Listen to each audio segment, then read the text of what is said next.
Welcome to the RP classes. Last lecture तक हम लोगों ने पंचायतों के जो शक्तियां हैं, उसके कर्तव्य हैं, अध्याय 6 उनके कृत्यों के बारे में पढ़ा था। आज के क्लास में हम लोग जो संविधान का अनुच्छेद 243H है, जिसमें पंचायतों के जो कराधान की शक्तियां हैं, उनकी निधियां हैं, इसके बारे में बताया गया है। इसके बारे में हम लोग पढ़ेंगे। वहीं जो संविधान के अनुच्छेद 243H में प्रावधान किया गया है, उसको पंचायती राज अधिनियम, छत्तीसगढ़ पंचायती राज अधिनियम 1993 के अध्याय 7 में पंचायतों की निधि एवं संपत्तियों के बारे में बताया गया है। तो चलिए स्टार्ट करते हैं हम लोग आज का क्लास। आज हम लोग पढ़ने वाले हैं कहाँ से?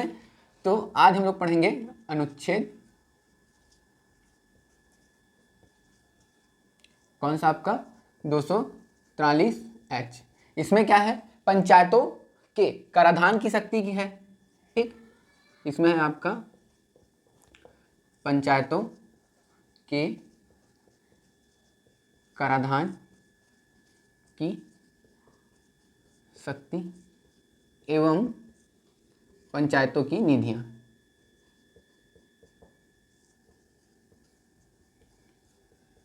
ठीक, निधियां मतलब फंड। फंड क्या होता है? जहां पे पैसे रखे जाते हैं। ठीक है, उनके कराधान की शक्ति और पंचायतों की निधियां।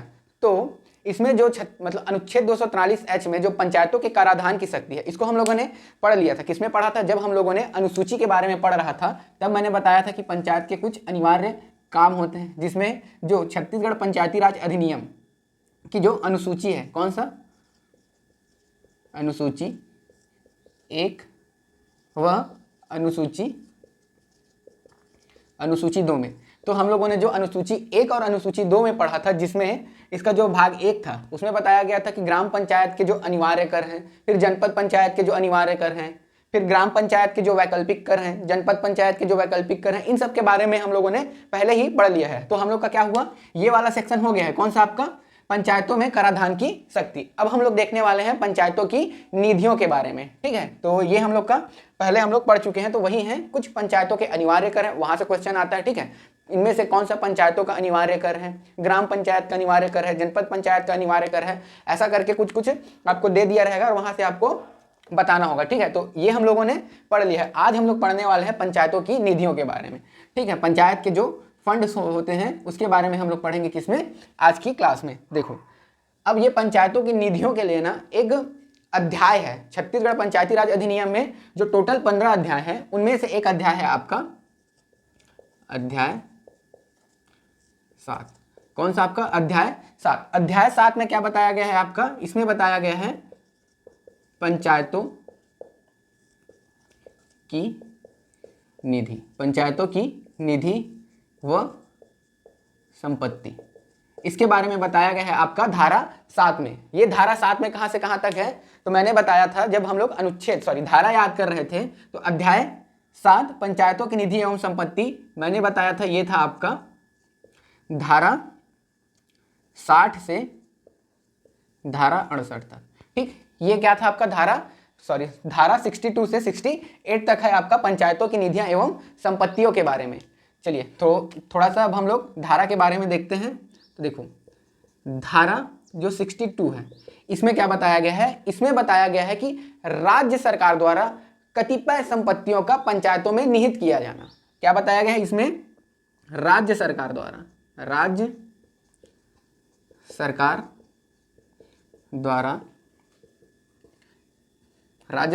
कतिपय, मतलब कहने का मतलब होता है कुछ। राज्य सरकार द्वारा कतिपय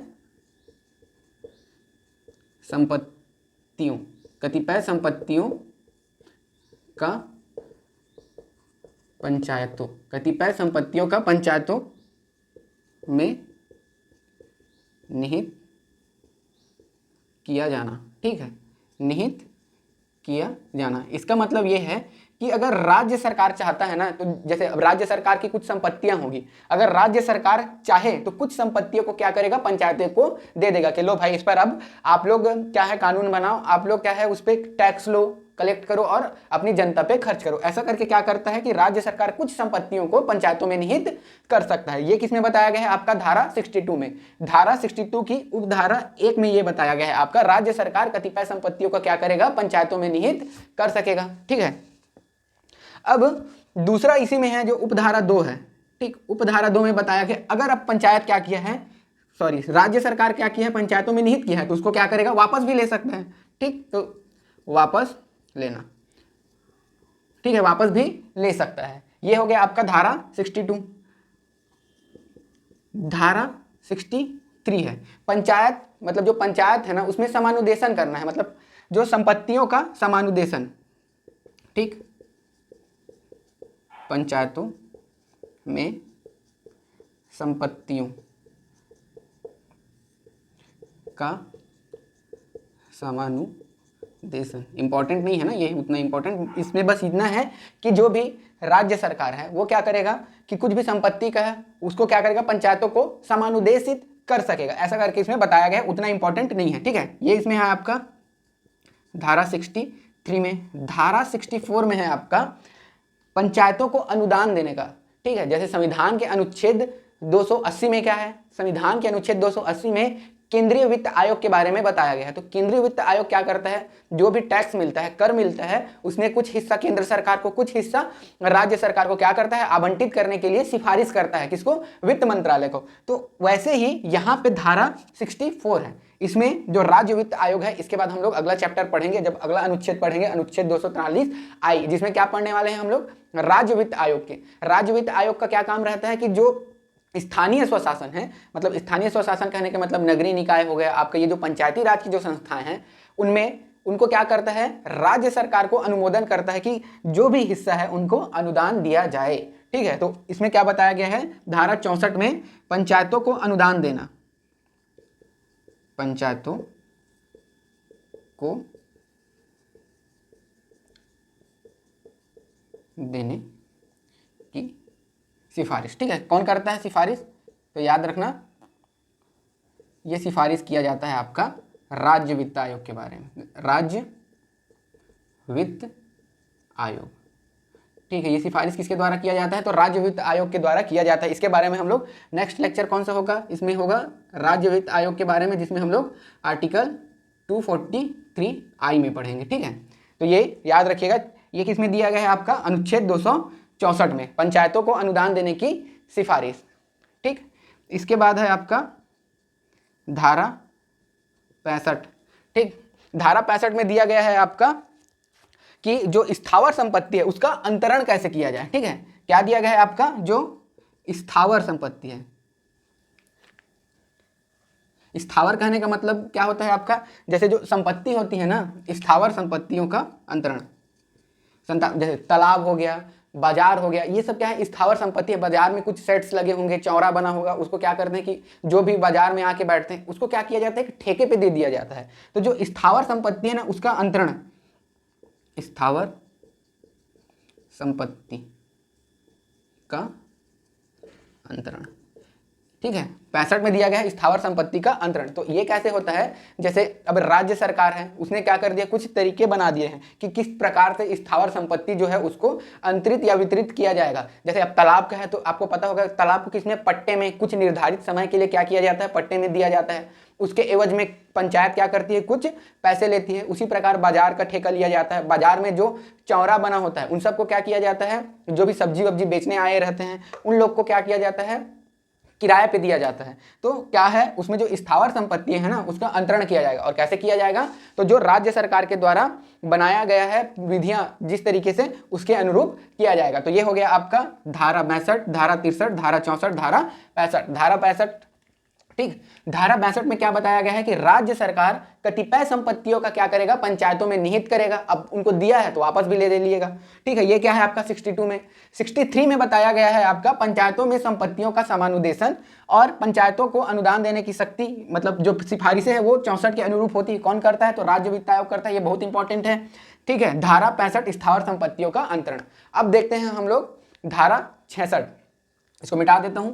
उसके बाद देखते हैं हम लोग धारा 66। धारा 66 में बताया गया है आपका पंचायत की निधियों के बारे में बताया गया है कि जो भी पंचायत है उनकी निधियां कैसे होगी, कहाँ जमा करेंगे उन लोग पैसा। अब पैसा जमा कर दिए तो उस पैसे को कैसे निकालेंगे, इसके बारे में प्रावधान किया गया है आपका धारा 66 में। धारा 66 बहुत इंपॉर्टेंट है।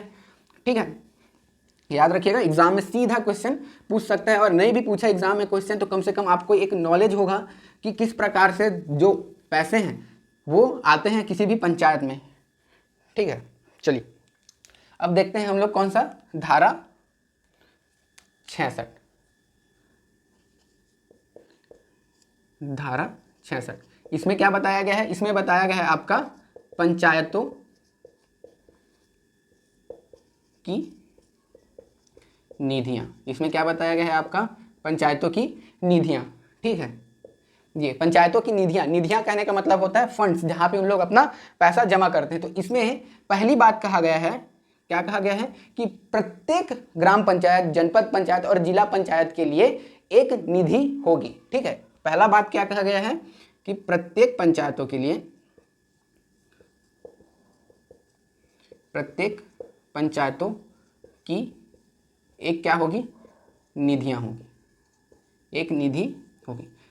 मतलब जितने भी ग्राम पंचायत हैं, जितने भी जनपद पंचायत हैं, जितने भी जिला पंचायत हैं, उनके लिए एक निधि होगी, ठीक है। और इस निधि में क्या करेंगे, जितने भी उनको प्राप्ति मिलते हैं, जैसे अभी मैंने बताया धारा किसमें 64 में, कि राज्य सरकार क्या करेगा, राज्य सरकार जो पंचायत है उनको अनुदान देगी। तो अब उस अनुदान का पैसा कहाँ रखा जाएगा, ऐसा तो नहीं है डायरेक्ट ले भाई सरपंच ले करके दे देंगे, नहीं दिया जाएगा ना। तो वो जो जितनी भी प्राप्तियां है ना, उसको इसी निधि में जमा किया जाता है। मतलब राज्य सरकार अगर पंचायतों को कुछ राशि आवंटित करती है, अनुदान देती है, तो वो कहाँ पे आएगा आपका, वो इसी निधि में जमा होगा, ठीक है। तो प्रत्येक ग्राम पंचायत के लिए एक निधि होगी, जिसमें जिसमें क्या होगा, पंचायतों की समस्त प्राप्तियां, पंचायतों की समस्त प्राप्तियां जमा होगी, ठीक है। अब देखो धारा 64 में क्या था कि राज्य सरकार अनुदान देगा, धारा 65 में क्या था, स्थावर संपत्तियों का अंतरण। अगर पंचायतें स्थावर संपत्तियों का अंतरण करती है तो उससे भी कुछ क्या होता है, फंड्स, कुछ पैसे उसको मिलती है। अब ये नहीं कि डायरेक्ट जो पैसा मिला उसको क्या किया, पंचायत में कहीं कुछ भी अच्छा काम हो रहा है उसमें लगा दिए, या सरपंच अपना खा लिया, या तो जनपद पंचायत का अध्यक्ष अपना खा लिया, ऐसा नहीं होगा। पहले वो पैसे कहाँ जमा होंगे, पहले वो पैसा जमा होंगे इसी निधि में जमा होगा। देखो तो पंचायतों की निधियां, इसमें क्या बताया गया है, पहला प्रत्येक पंचायतों की एक निधि होगी जिसमें पंचायतों की समस्त प्राप्तियां जमा होगी। मतलब सबसे पहले अगर किसी भी तरीके से पंचायत को कुछ भी पैसा मिलता है तो वो कहां पे जमा होगा, इस निधि में जमा होगा। बहुत इंपॉर्टेंट है, ठीक है। अच्छा, तो ये निधि कहां कहां हो सकती है। दूसरा बात ये कहा गया है इसमें कि जो पंचायत की निधियां हैं, अब ये तो नहीं है कि अब निधि है तो कहां पे होगा, तो किसी बैंक में होगा, ठीक है, किसी डाकघर में होगा। ये सब चीजें इसमें बता दिया गया है। तो इसमें क्या बताया गया है, तो ये निधियां, ये निधि कहां कहां हो सकती है, तो देखो डाकघर में भी पैसा जमा करा सकते हैं, सरकारी बैंक, जो भी निकट में हो ना, ऐसा जरूरी नहीं है कि डाकघर में ही, जो भी निकट हो, चलो या करके लिख देता हूँ, डाकघर, सरकारी बैंक, ठीक है, या जो क्षेत्रीय बैंक होते हैं,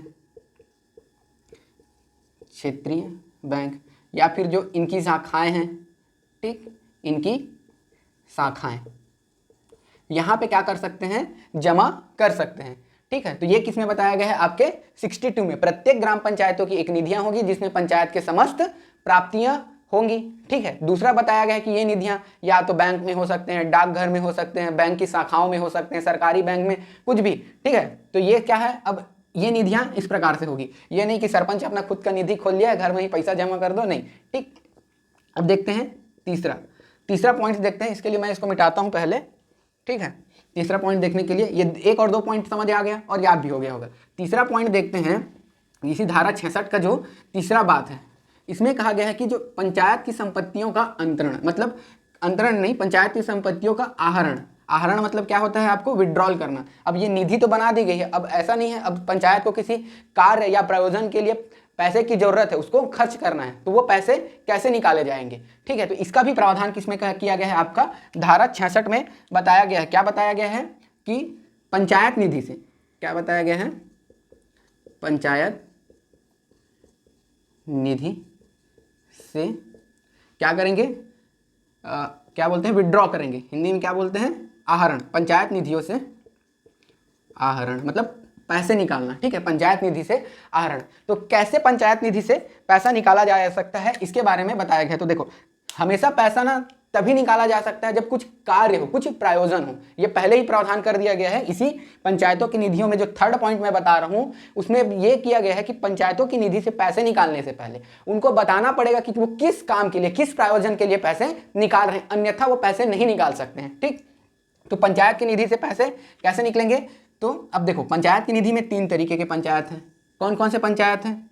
तो एक है आपका ग्राम पंचायत की निधि होगा, ग्राम पंचायत की निधि। ठीक, एक होगा आपका जनपद पंचायत, जनपद पंचायत। ठीक, जनपद पंचायत की निधि। और एक होगा आपका जिला पंचायत। ठीक है, तीन स्तर पर पंचायत है आपका, ग्राम स्तर पर ग्राम पंचायत, ब्लॉक स्तर पर जनपद पंचायत और जिला स्तर पर क्या है आपका? जिला पंचायत। और उन सब की क्या है आपका? अपना अपना निधि है, जहां वो अपनी समस्त प्राप्तियों को क्या करते हैं? जमा करते हैं। ठीक है, अब देखो, ग्राम पंचायत की निधि, जनपद पंचायत की निधि और जिला पंचायत की निधि। अगर अब इन ग्राम पंचायत की निधि से ग्राम पंचायत को किसी कार्य या प्रायोजन को करने के लिए क्या करना है? पैसा निकालना है, पैसा विड्रॉ करना है, तो क्या डायरेक्ट सरपंच, अध्यक्ष या यहाँ के भी अध्यक्ष क्या करेंगे? पैसा निकाल पाएंगे क्या? नहीं। तो इसके लिए प्रावधान किया गया है इसी धारा 66 में कि अब ये तो है कि अब सीधा सरपंच अपना पैसा निकाल लिया, बताया ये काम है और बस अपना पैसा निकाल के रख लिया और काम किया ही नहीं। ठीक है, तो इसके लिए क्या किया गया है? प्रावधान किया गया है कि सरपंच अकेले पैसे नहीं निकाल सकता है। सरपंच सिर्फ और सिर्फ पैसे तभी निकाल सकता है जब उसको सचिव, जो ग्राम का सचिव है, वो क्या करे? उस पर हस्ताक्षर करे। ठीक है, तो ग्राम पंचायत की निधि से पैसा कैसे निकलेगा? तो सरपंच व सचिव, सरपंच व सचिव के संयुक्त, संयुक्त कहने का मतलब है एक साथ अगर दोनों क्या करें? हस्ताक्षर करें, के संयुक्त हस्ताक्षर से। ठीक है, किसके किसके? सरपंच और सचिव के संयुक्त हस्ताक्षर से ही पैसे निकाला जा सकता है। अगर आपको पता चलता है कि ग्राम पंचायत में कुछ पैसे का घोटाला हुआ है, मतलब सरपंच कुछ पैसे खा गया है, इसका मतलब ये नहीं है कि अकेले सरपंच खाया है, उसमें पूरा हाथ किसका होगा? सचिव का भी होगा, क्योंकि दोनों के सिग्नेचर, हस्ताक्षर के बिना पैसे नहीं निकाला जा सकता है। ठीक है, बहुत इंपॉर्टेंट है, ये याद रखिएगा। अकेले सरपंच पैसा नहीं खा सकता है, उसमें पूरा पूरा हाथ किसका होगा? सचिव का होगा। जनपद पंचायत में ना, जो जनपद पंचायत मुख्य कार्यपालन अधिकारी हैं, जनपद पंचायत मुख्य कार्यपालन अधिकारी, मुख्य कार्यपालन अधिकारी, तो जनपद पंचायत मुख्य कार्यपालन अधिकारी हैं। जनपद पंचायत मुख्य कार्यपालन अधिकारी के हस्ताक्षर से, या अगर ये नहीं है ना, अगर ये नहीं है आपका कौन? मुख्य कार्यपालन अधिकारी, तो ये एक प्राधिकारी नियुक्त कर सकता है। तो जनपद पंचायत मुख्य कार्यपालन अधिकारी या इनके द्वारा नियुक्त, या प्राधिकृत बोलो, या इनके द्वारा नियुक्त तो नहीं होगा, प्राधिकृत होगा, या इनके द्वारा प्राधिकृत अधिकारी, अधिकारी के क्या? हस्ताक्षर से। ठीक है, या इनके द्वारा प्राधिकृत अधिकारी के हस्ताक्षर से। अगर जनपद पंचायत में अध्यक्ष किसी भी कार्य या प्रायोजन के लिए पैसे निकालना चाहता है, पैसे का आहरण करना चाहता है जनपद पंचायत की निधि से, तो उसको जनपद पंचायत के सीईओ से क्या करना पड़ेगा? सिग्नेचर लेना पड़ेगा। अगर जनपद पंचायत का सीईओ उपस्थित नहीं है तो वो क्या करेगा? किसी भी अधिकारी को प्राधिकृत कर देगा कि तुम हस्ताक्षर करने के लिए क्या हो? एलिजिबल हो, तो वो क्या करेगा? हस्ताक्षर कर देगा और जो जनपद पंचायत है उसको क्या होगा? पैसे मिल जाएगी। वैसे ही जिला पंचायत में, जिला पंचायत में क्या होगा? यहाँ पे जनपद पंचायत मुख्य कार्यपालन अधिकारी था, यहाँ पे हो जाएगा आपका जिला पंचायत चीफ एग्जीक्यूटिव ऑफिसर, मुख्य कार्यपालन अधिकारी या उसके द्वारा प्राधिकृत अधिकारी के हस्ताक्षर से। सेम है ना, जैसे जनपद पंचायत में है वैसा ही जिला पंचायत में है। ठीक, लेकिन जनपद पंचायत और जिला पंचायत के केस में याद रखना, कहाँ पे? जनपद पंचायत और जिला पंचायत के केस में याद रखना, ये पैसे तभी निकाल सकते हैं जब वो बजट में उस चीज का प्रावधान ऑलरेडी किया हो। वह बजट कब बनता है? वार्षिक बजट। मैंने बताया था कि किसी भी आगामी वर्ष के, मतलब जो वित्तीय वर्ष के, उसके पहले क्या करता है? कोई भी पंचायत अपना बजट बनाता है और उस बजट में क्या करता है? अपना प्रावधान करता है कि इसमें मेरे को इस मद पे इतना खर्चा होगा, इस मद पे इतना खर्चा होगा, करके वो बजट पहले से ही तैयार कर दिया है। तो जो जनपद पंचायत और जिला पंचायत है ना, ये क्या करते हैं? अपने वार्षिक बजट में, वार्षिक बजट में जो प्रावधान किए रहते हैं, वार्षिक बजट में जो प्रावधान किए रहते हैं उसी के आधार पर ही पैसे निकाल सकते हैं। पहले से ही ऐसा नहीं कि बीच में कुछ योजना बना लिए, इसके लिए पैसा चाहिए और निकाल लो, ऐसा नहीं है, ठीक है। वो क्या करेंगे, जो वार्षिक बजट में इन लोग के द्वारा पहले से ही तैयार है, ठीक। और साथ ही साथ याद रखना, किसके किसके केस में, जनपद पंचायत और जिला पंचायत के केस में याद रखना, ये क्या करेंगे, आपका वार्षिक बजट से पैसे तो निकालेंगे, मतलब वार्षिक बजट में जो प्रावधान किए गए हैं उसके अनुरूप ही जनपद पंचायत निधि, जिला पंचायत निधि से पैसे आहरित कर पाएंगे। लेकिन उससे ना पूर्व में किसका, सामान्य प्रशासन समिति, अभी हम लोग समितियों के बारे में पढ़ेंगे, पंचायतों के समितियों के बारे में पढ़ेंगे, उसमें से एक जो मेन समिति है वो है आपका सामान्य प्रशासन समिति। सामान्य प्रशासन समिति के पूर्व अनुमोदन पर, मतलब जो सामान्य प्रशासन समिति है वो क्या करेगा, इसको पूर्व अनुमति देगा। ये अब ये नहीं है कि डायरेक्ट क्या है, आपका जिला पंचायत का मुख्य कार्यपालन अधिकारी चाहेगा और पैसा निकलवा लेगा, ऐसा भी नहीं है, ठीक है। ऐसे में तो इनको क्या करेगा, थोड़ा मोड़ा पैसा खिलवा के अपना पैसा निकाल के गायब कर दो, नहीं। तो इसमें क्या है कि जो सामान्य प्रशासन समिति है ना, कौन सा, सामान्य प्रशासन समिति बहुत इंपॉर्टेंट समिति है पंचायतों के लिए। जनपद पंचायत और जिला पंचायत में जो सामान्य प्रशासन समिति है, इसके बारे में पढ़ेंगे हम लोग, बहुत इंपॉर्टेंट है। तो क्या करता है कि ये पहले पूर्वानुमति देता है। पूर्वानुमति कहाँ से देता है, जो वार्षिक बजट बना रहता है, वार्षिक बजट में इस मद पर इतना खर्चा किया जाएगा, उसकी अनुमति कौन दे दिया है, आपका सामान्य प्रशासन समिति ने अनुमति दे दिया है। अब सामान्य प्रशासन अनुमति दे दिया है तो जनपद पंचायत और जिला पंचायत, जो जनपद पंचायत के मुख्य कार्यपालन अधिकारी है, ठीक, जिला पंचायत के मुख्य कार्यपालन अधिकारी है, इनके हस्ताक्षर से पैसे आहरित कर पाएगा। और इन तीनों के ही केस में याद रखना, कौन सा, ग्राम पंचायत, जनपद पंचायत और जिला पंचायत, तीनों के ही केस में याद रखना, क्या याद रखना है कि जितने भी खर्च हुए हैं, पैसा निकला है, जितने भी पैसे पंचायत निधि से निकाले गए हैं, उसका क्या करेगा, वो जानकारी देगा। कब जानकारी देगा, तो जो अब सपोज अब पैसे निकल गए तो आगामी, मतलब जो अगला बैठक है, अगले बैठक बोलो या सम्मेलन बोलो, एक ही बात है, ठीक है। अगले सम्मेलन में क्या करेगा, जितनी भी प्राप्ति हुई है, अब प्राप्ति, अगले सम्मेलन में समस्त प्राप्ति व जितनी भी प्राप्ति हुई है, समस्त प्राप्ति व जो आहरण है, आहरण मतलब खर्च, जितनी भी प्राप्ति है और जो आहरण है उसके बारे में क्या करेगा, सबको जानकारी देगा। मतलब पंचायत में जैसे पंच वन सब बैठेंगे तो उनको बताएगा कि हमने इस कार्य के लिए इतने पैसे निकाले थे, हमको ये काम किए थे तो हमको इतना पैसा प्राप्त हुआ था। बहुत इंपॉर्टेंट है धारा 66, यहाँ से अभी तक क्वेश्चन नहीं बना है लेकिन क्वेश्चन बन सकता है, ठीक है। बहुत इंपॉर्टेंट है ये आपका पंचायतों की निधि व संपत्ति, ठीक। अध्याय 7 पंचायतों की निधि व संपत्ति, धारा 62 से 68 तक है, जिसमें जो धारा 66 है वो बहुत इंपॉर्टेंट है, याद रखिएगा, ठीक है। तो ये सारी चीजें हैं आपका धारा 66 में। अब देखते हैं हम लोग धारा 67, 68, 67, ठीक है, इसको मिटाता हूं मैं। अब देखते हैं हम लोग धारा, सारी चीजें समझ तो आ गई ना कि पंचायतों की एक निधि होगी। ये निधि कहाँ होगी, तो बैंक के किसी शाखा में, बैंक में, डाकघर में, कहीं भी ये निधि होगी। और इस निधि में क्या होगा, जितना भी जो ग्राम पंचायत है, जनपद पंचायत है, जिला पंचायत है, उनकी जितनी भी समस्त प्राप्तियां हैं वो क्या होगी, उनके निधियों में जमा होगी, ठीक है।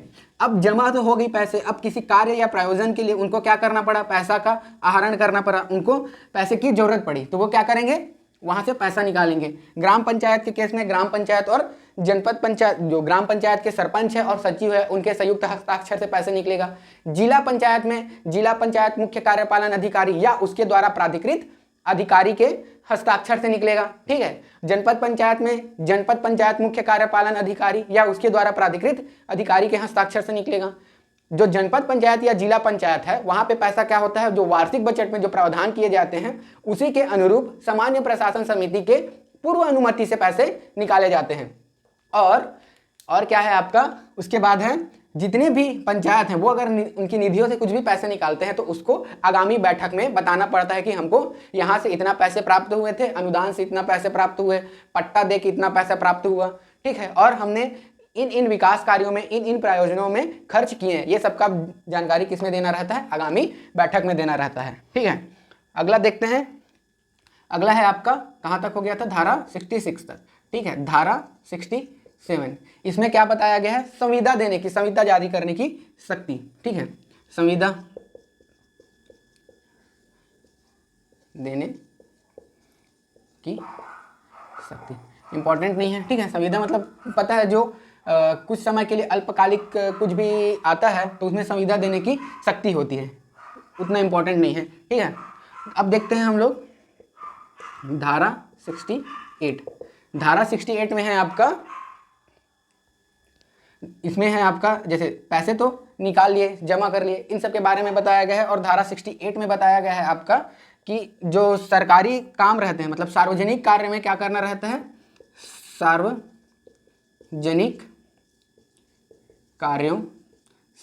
कार्यों के लिए सहायता अनुदान, ठीक है। कोई भी सार्वजनिक काम हो रहा है जैसे साफ सफाई का, ठीक है, तो इन सब में क्या होता है, कुछ ना कुछ पैसे खर्च होते हैं, ठीक। अगर ग्राम पंचायत में या जनपद पंचायत में, जिला पंचायत में सफाई करना है, कोई भी सार्वजनिक काम करना है, ठीक है। सार्वजनिक काम मतलब हैंडपंप लगाना हो गया, तालाब की सफाई, इस तरीके से जो भी काम होते हैं ये क्या होंगे, आपके सार्वजनिक काम होंगे। तो जो सार्वजनिक कार्यों के लिए जो सहायता अनुदान, मतलब अब उनको क्या करना पड़ेगा कि कोई भी काम हो रहा है तो उनको किसी वर्कर से काम करवाना पड़ेगा, उनको क्या करना पड़ेगा, पैसा देना पड़ेगा। तो उनको जो पैसे देने पड़ते हैं तो वो क्या हो गया आपका सहायता अनुदान। इसका प्रावधान कहाँ पे किया गया है, आपका धारा 68 में किया गया है, सार्वजनिक कार्यों के लिए सहायता अनुदान, ठीक है। तो कहां से देंगे तो वही पंचायत निधि से, ठीक। तो इसके लिए क्या कर दिया गया है, एक प्रावधान किया गया है सहायता अनुदान के लिए, ठीक है। धारा 68 में सार्वजनिक कार्यों के लिए सहायता अनुदान के लिए जो मूलभूत के पैसे आते हैं ना, वो सब भी पंचायत निधि में ही जमा होते हैं। अब उन पंचायत निधियों से अब सार्वजनिक कार्यों के लिए अपने को अनुदान देना है, तो किस तरीके से देंगे, ठीक है। तो इसको ना, इसमें यह लिखा गया है कि जैसे सरकार है, राज्य सरकार या विहित प्राधिकारी, राज्य सरकार या विहित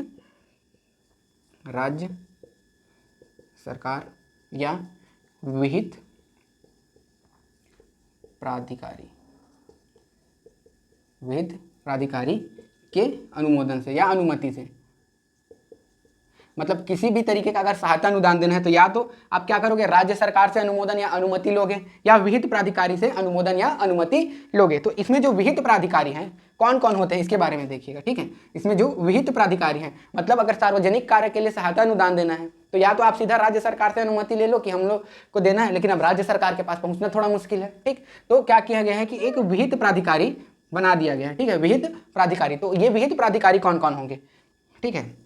तो देखो, एक तो हो गया आपका ग्राम पंचायत, दूसरा होता है आपका जनपद पंचायत, और तीसरा हो गया आपका जिला, ठीक। ग्राम पंचायत, जनपद पंचायत और जिला पंचायत, ठीक है। ग्राम पंचायत, जनपद पंचायत और जिला पंचायत सबके लिए विहित प्राधिकारी अलग अलग होते हैं। देखो, ग्राम पंचायत के लिए विहित प्राधिकारी होगा आपका मुख्य कार्यपालन बोलता हूँ, SDOR।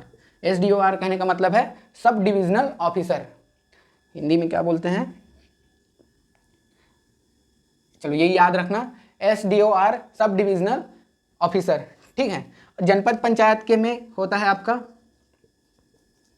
कलेक्टर या अतिरिक्त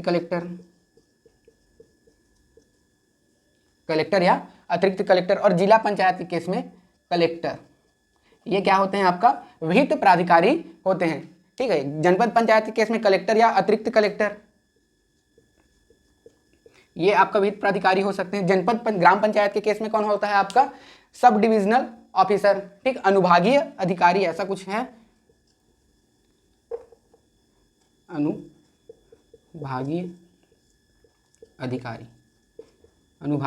अधिकारी कैसा, राजस्व, ठीक है। अनुभागीय अधिकारी राजस्व, ये क्या है आपका विहित प्राधिकारी होंगे। तो इस प्रकार से हम लोगों ने अध्याय 7 पंचायतों की निधि एवं संपत्ति के बारे में देखा, जिसमें हम लोगों ने अनुच्छेद 200H में, सबसे पहले तो जब संविधान बना था तो उसके संविधान के अनुच्छेद 243H में यह प्रावधान कर दिया था कि पंचायतों के लिए कराधान की शक्ति और पंचायतों की निधियां, जिसमें पंचायतों के कराधान के बारे में छत्तीसगढ़ पंचायती राज अधिनियम की जो अनुसूची 1, 2, 3, 4 है, इसमें प्रावधान किया गया था, जिसको हम लोगों ने शायद तीसरे या चौथे क्लास में पढ़ लिया था, जिसमें कुछ अनिवार्य कर थे ग्राम पंचायत के, जनपद पंचायत के, कुछ वैकल्पिक कर थे ग्राम पंचायत, जनपद पंचायत के, उसके बारे में हम लोगों ने पढ़ लिया था। वो बहुत इंपॉर्टेंट है ना, वहां से क्वेश्चन बनता है तो वो याद होना चाहिए। उसके बाद जो पंचायतों की निधियां हैं, पंचायतों की निधियों से संबंधित प्रावधान किया गया है आपका छत्तीसगढ़ पंचायती राज अधिनियम 1993 के अध्याय 6 में, जिसमें पंचायतों की निधि एवं संपत्तियों के बारे में बताया गया है।